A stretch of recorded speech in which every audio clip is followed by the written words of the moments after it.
দশমিকের ভাগের এই দুই ধরনের ভাগে একটু সমস্যা তৈরি হয় শিক্ষার্থীদের, তাই এটা আমি একটু সলভ করে দিচ্ছি।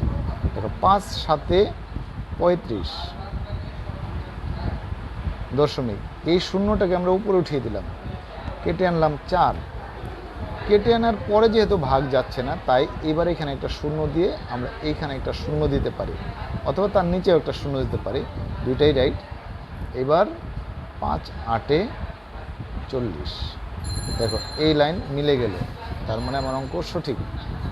এবার দেখো এটা 4 5 20, দশমিক উপরে উঠে গেল, আনলাম কেটে 6, 6-এর মধ্যে একবার ভাগ যায়, কত হয় 4।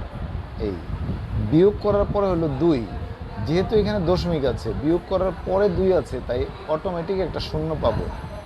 4 5 20,